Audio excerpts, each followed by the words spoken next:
Warning, the following audio transmission will forever change your outlook on society. You will no longer believe the narrative.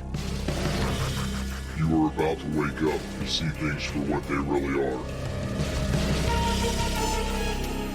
News, facts, and opinions. This is the Doom Daily Show. Ladies and gentlemen, welcome to Doom Daily Show. I am your host, Jester Dooms, the email doomdailyshow@gmail.com. Everywhere on social media at Jester Dooms. If you haven't done so already, make sure to like, share, and subscribe to the show. The website, www.jestersvoice.com. Go there, get yourself an Apocalyptic Apparel t-shirt. There's a new t-shirt coming out for the month of August. Yes. So make sure you go buy a shirt. It greatly supports the show. Producer Scooter and myself. Speaking of Producer Scooter, how the hell are you? You look good. Yes, I know it's a spray tan. No, I don't want one. Yes, you missed the spot. Under your second chin. Anyway, so I hope everybody is having a fantastic Thursday. It is Thursday, July 16th, 2026. I hope everybody's having a fantastic morning so far. As you're listening to this, I will be either on my way to or sitting in a classroom doing more classroom-esque stuffs to get more certifications because training is everything. Yes. Yesterday was a pretty good day in training. It wasn't too bad. I actually have had the instructor before and saw him outside of a classroom setting recently, and I was kind of like the go-to person to help instructor demonstrate things along with answering questions and things. So it was a good class, and I'm the type of person when I'm in these classes, I rarely like sit in the back. Like I'm usually trying to get up front so I can actually see what's going on and be a part of what's going on, because if I'm not interacting, the information does not stick. Okay, so of course there's my happy ass sitting like in the front of the room ahead of everybody else where everybody's hiding in the back. I'm like, nah, give me all the info. I'm here for it. Let's go. I mean, you're stuck there for all those hours anyway. You might as well make it go quick.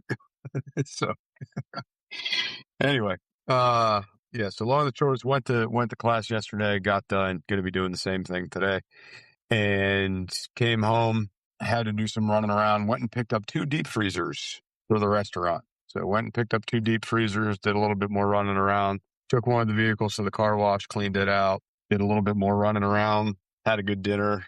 The wife made, turkey burgers. So we had lettuce wrapped turkey burgers and some chicken breasts and some salads. It's good. It's good. And, that was relatively it. A big, exciting hump day for me. So I imagine today will follow suit the same way. Nothing really exciting. No exciting plans coming up for the weekend. I hope you guys have good plans though coming up for the weekend. I hope you got something exciting planned. Maybe you're going to the beach, taking that summer vacation. I'd love to hear what you guys do for vacation, because everybody has like a different ideal of what they do and what's like vacation to them. And it all stems from something weird, like a good nostalgic childhood memory of like going to the mountains, so they vacation in the mountains. Or it's a good nostalgic childhood memory of road tripping somewhere, so they do road trips, right? So I'd love to hear what yours are. Email me, doomdailyshow@gmail.com, or go to the website and use the audio feature by pressing the button at the top of the screen and record us a nice little audio clip. Maybe we'll use it on the show. Maybe we won't. Maybe we'll sell your information to China. Maybe we won't. You never know. I don't think I don't think we're going to sell your information to China. Although I don't know what producer Scooter's doing over there. He's got those eyes going on. He might be trying to sell your information to China. We'll see. Yes, we're enjoying the liquid death. Then we're going to be stacking coffee and protein shakes and off rocking and rolling for the day. So, that's relatively about it. I don't have anything exciting to talk about in this first segment of the show, other than, you guys out there are what make the show fantastic. The more you share it, the more it grows. The more you post things on your Facebook page, the more you share it with a friend, the more if you're on Spotify right now and you click share and you share it to a buddy or friend or text them the link or whatever, it helps us grow. Okay. And that's what these shows need to stay afloat, to keep their heads above water. So make sure, like I'm always telling you, make sure you're sharing the show. Give me that IRL, that 1 week in real life interaction where you're telling a friend, family, or coworker about the Doom Daily Show. If I could take all the time out of my day and producer Scooter could take hours out of his day making me sound good, you guys could take that 30 seconds to talk about the show and share it out. It's minimal effort, guys. It really is. Or buy a t-shirt to support the show because that also helps. Now, as things progress in the realm of this show, I'm hoping eventually we get some like writers and things. I'm hoping that's what comes. I'm hoping I've got people picking apart stories and sending me things like, hey, I found out about this today. You need to read about that on the show. Maybe we'll get to that point of progression to where it's like it starts getting a little bit smoother running, like a well-oiled machine. But producer Scooter keeps us in line pretty good. So I think we're doing all right. Anyway, we'll be right back after these messages. Can't get enough of Jester Dooms? Check out his other show, It's Doomsday Podcast, available on all podcast platforms. That's It's Doomsday Podcast. Back to the show. Ladies and gentlemen, welcome back to the Doom Daily Show. I'm your host, Jester Dooms. You know the rest. Okay. On yesterday's show, I made mention of something, and that something was, I haven't heard about Ukraine a lot in the news lately. But wouldn't you know it, now we have an article. It's amazing how this happens. It's almost like we have a magic 8-ball or something. I don't know. Like it's just wild. Okay, so on the Epic Times by Jill McLovin, EU signs pact with Ukraine on joint weapons production. The European Union signed on to a joint weapons production deal with Ukraine on July 15th, solidifying the region's support for the country's defense in its ongoing conflict with Russia. Dun, dun, dun. President of the European Commission, Ursula von der Leyen, maybe, who was in Ukraine to attend the country's statehood day, and President Vladimir Zelensky announced the new EU-Ukraine Defense Industrial Partnership in Kyiv. Am I saying that right? Kyiv, or is it Kyiv? Kyiv. In quotations, we will bring together the best of our drone ecosystems, underpinned by a drone deal, von der Leyen said. Von der Leyen reiterated her support for Zelensky and the European Union's commitment to Ukraine against Russia in its 4-year conflict. Now, I want to pause for a second, okay? And I just want to kind of state the obvious with this. If the EU, and this would be my thought process, if the EU starts backing Ukraine in the idea of weapons production, mass weapons production, wouldn't Putin and Russia be inclined to start targeting more countries in the EU, specifically where these weapons may be manufactured? Like, wouldn't that be your next strategic move as a warlord or as somebody that's running a country in wartime efforts?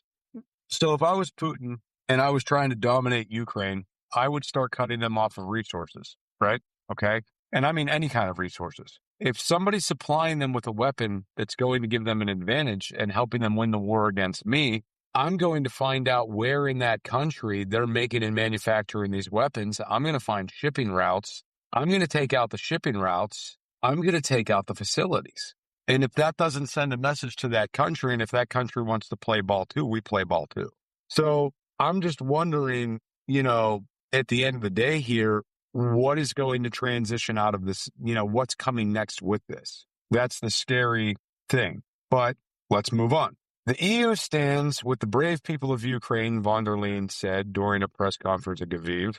On Wednesday, every strike only strengthens your people's determination to be free, and our resolve to support you and Ukraine any way we can for as long as needed. The drone deal will combine drone technology developed in Europe and Ukraine. We will not only develop the next generation drones and counter-drone systems, we will manufacture them faster than ever before, von der Leyen posted on X. Ukraine ingenuity tested every day on the battlefield in EU industrial strength, able to produce at speed and scale. We will reproduce the same with missiles. So this isn't just like this, oh yeah, we're going to help them out a little bit. Like, they're actively voicing, oh, we're going to make some badass shit. We're going to help you fuck Russia up. So I would think you're going to have Russia retaliate, but we'll see. The EU and Ukraine signed a letter of intent to establish joint drone and anti-drone production by the end of 2026 and a joint anti-ballistic missile production by 2028. The pact also established a support for defense manufacturing. Zelensky called the agreement a truly historic step in relations with the EU. He also expects financial support from Europe for its anti-ballistic missile program, which could take Ukraine closer to producing missiles for Patriot systems. President Donald Trump said at the NATO summit last week the United States would grant Ukraine a license to produce its own supply of Patriot air defense systems. For the first time, Ukraine is moving closer to the possibility of producing missiles for Patriot systems and could become the third country in history to secure an agreement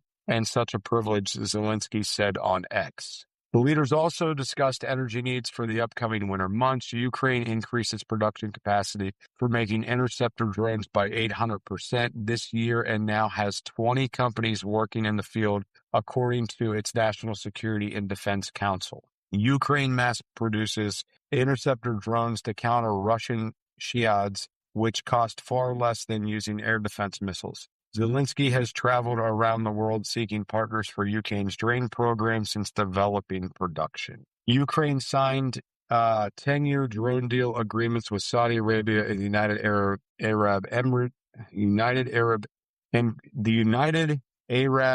Emirates. God, I can't speak tonight. And Qatar this year as part of the country's plan against the attacks on critical and civilian infrastructure. All right.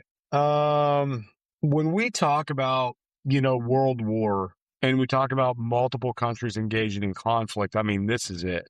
That's it. The EU agreement is part of Zelensky's overall strategic plan for continued defense against Russia. Zelensky tried to sell a big drone production deal to Trump for use in Iran war, but the offer was rejected. In quotations, "We don't need the help in drone defense," Trump said at the time. "We know about drones more than anybody. We have the best drones in the world, actually." Of course, he would say that. But there you have it. So the idea that multiple countries are getting sucked into this, more's coming out of this, they're signing deals that are making it seem like this conflict's going to go on longer. I mean, that's what we talked about on yesterday's show, the fact that it's been quiet, the fact that you haven't heard anything, and maybe you haven't heard anything because there's been this kind of shit kicking off in the background, kind of under the radar that nobody's really talking about. I mean, when you really think about it, nobody wants conflict to arise unless they're profiteering from it, because war profiteering is a thing. And I'm going to explain something to you guys very, very, very simple. I'm going to make this very easy to understand. There are companies around the world that want wars to happen. It is their job to make and manufacture weapons. And if those weapons are not being used, they have nothing to produce. Okay? So therefore, they want these weapons to get used. They want a conflict to happen so they can produce more and make more money. It's very simple. Okay? If you have this infantile mentality that, we just make all these things and they just sit in a warehouse somewhere until we need them and we don't make them until we need them. No, that's not the case. This shit's being mass produced all the fucking time. And what happens is, like the newest, greatest shit will come out. The top nations of the world will buy it. They'll keep it for a while. When it's time to upgrade to something better, they'll sell that shit off to a country that couldn't get the latest and greatest, and they get the hand-me-down shit. And that country's buying the latest and greatest again, and so on and so forth. I mean, that's just how this goes. I mean, that's the way it works. They don't say, "Oh, there's a new fighter jet out. Let's send all these other ones to the scrapyard." No, they sell them off to other nations. That's what they do. And a lot of things get retrofitted for other things. Like there's still Hueys flying around out there for other operations that have been retrofitted for other shit, some in civilian use, things like that, right? I mean, that's the way it works. So don't think for a second that somebody isn't wanting this conflict to continue. Anyway, we'll be right back after these messages.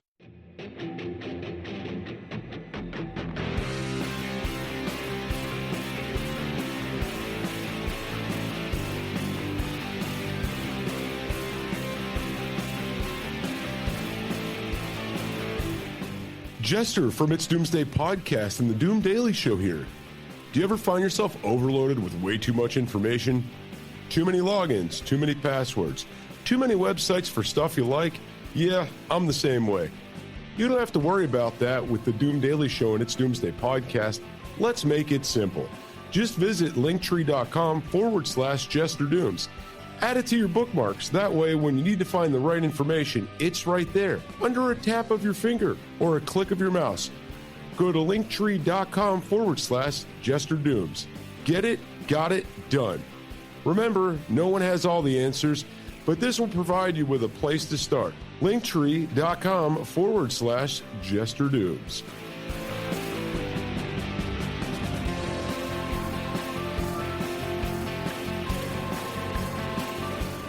And now, on with the conversation. And here's Jester. Ladies and gentlemen, welcome back to the Doom Daily Show. I am your host, Jester Dooms. So I'm at kind of a crossroads currently of what I'm wanting to cover on the show. Because there's a lot of the things have been taken over right now by the World Cup, and everything's been kind of clouded and fell to the wayside. So we're going to get into something that may not be very exciting, maybe, but we're going to try to make it exciting. On the Epic Times by Dorothy Lee, China posts weakest economic growth in 3 years. China's economic growth slowed to its weakest pace in 3 years last quarter, adding pressure on Beijing to introduce more stimulus to meet official targets. Gross domestic product, GDP, grew by 4.3% year over year in the second quarter, according to National Statistics Bureau data released on Wednesday. It slowed sharply from a 5% expansion reported in the first quarter and fell short of a 4.5% gain forecast by economists polled by Reuters. It represents the worst reading since the fourth quarter of 2022, when the country was still grappling with COVID-19 restrictions. It also blew the full year growth target at 4.5% to 5%, the lowest in more than 3 decades. For some economic analysts, the latest figures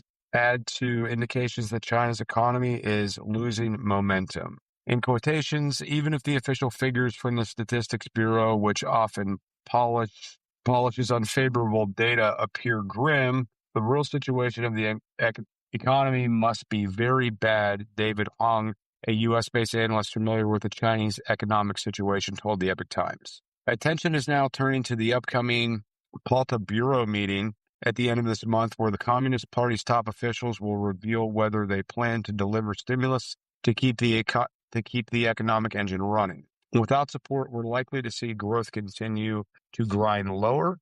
Lin Song, chief economist for Greater China ING Bank, said in a note on Wednesday.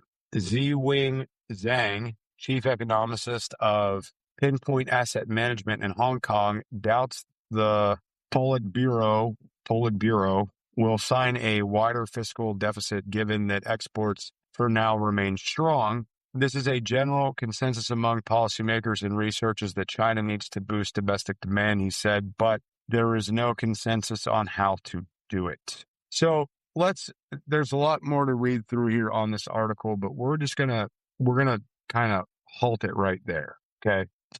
So you have to kind of think about what's happening right now around the world and the idea of China's economy. Okay. So Trump comes back into office, starts lining up tariffs, starts doing all these things, right? And certain Americans noticed things and other ones didn't. I noticed that I had to pay extra money on items that I was ordering that were coming from China. And I was like, whoa, what is this? Because they were trying to compensate for, these tariffs and different things. Like I had to pay an extra fee. And I simply said to myself, okay, I'm not ordering anything if it has, and this is like shit on eBay and stuff. And I'm like, okay, I'm not ordering anything unless it's a US-based seller. So I could avoid that. I'm still getting the same products, maybe a few cents more per dollar, like a few cents on the dollar more, but I'm not having to deal with this added cost of the fluff that they're putting in there to compensate for this. And I'm willing to bet that put a hit on the economy as well. But also, we are moving into this realm of AI, and we're about to have an economic shift.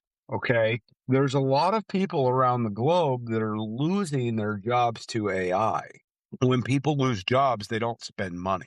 If you're not working, you don't have an income, you don't have money to spend. Okay, it's that simple. All right, it's not rocket science. to figure this out. Okay. It's very simplistic. So you now find yourself in a world that has been fueled by Chinese products. China is now taking a hit on these products. Okay. Along with people losing their jobs. I mean, yeah.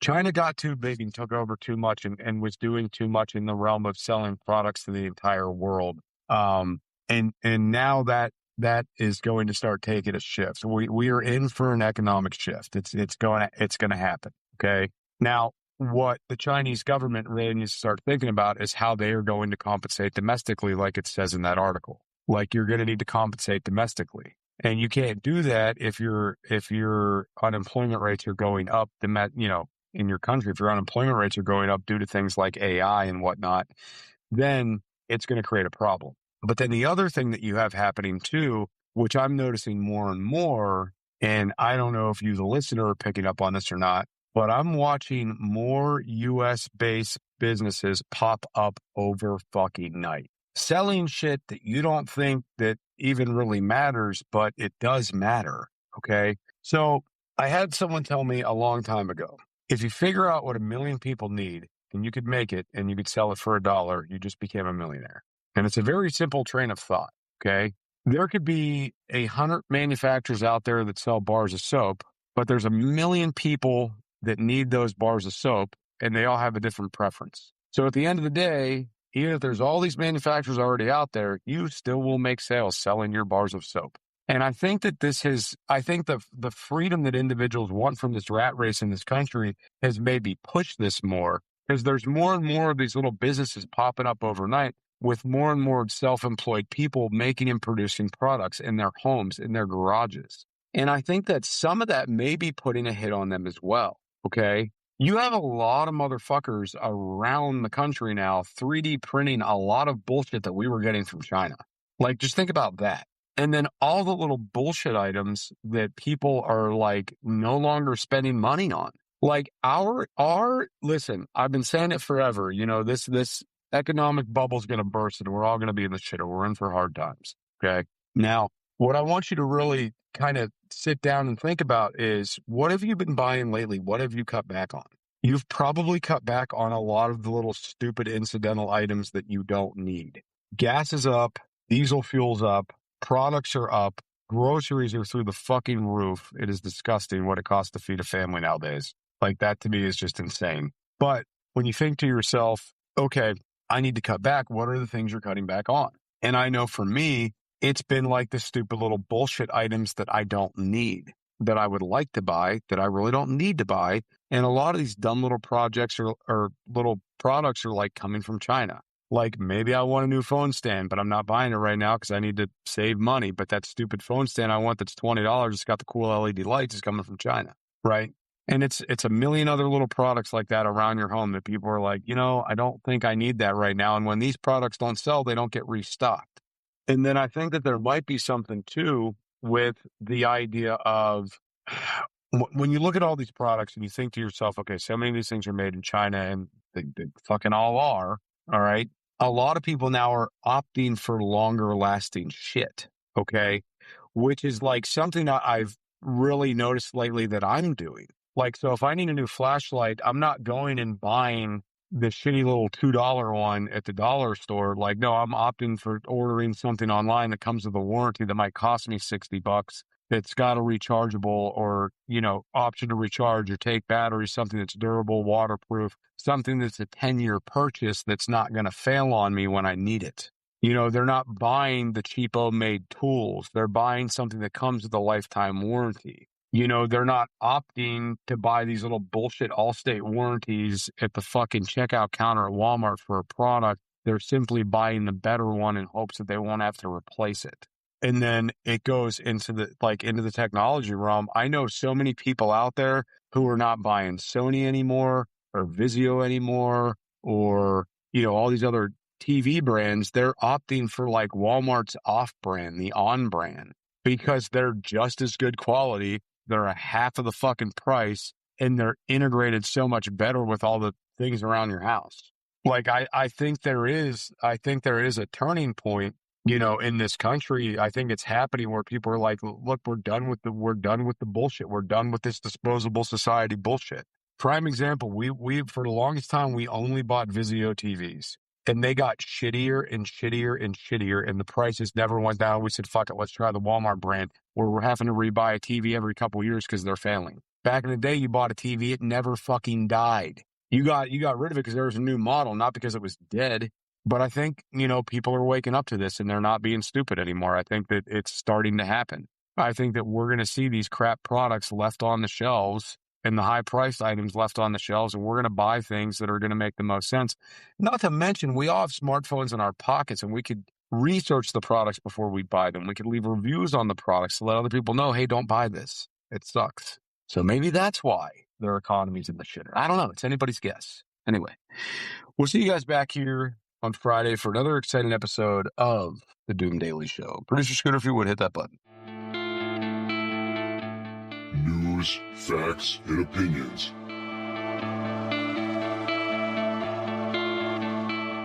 This is the Doom Daily Show.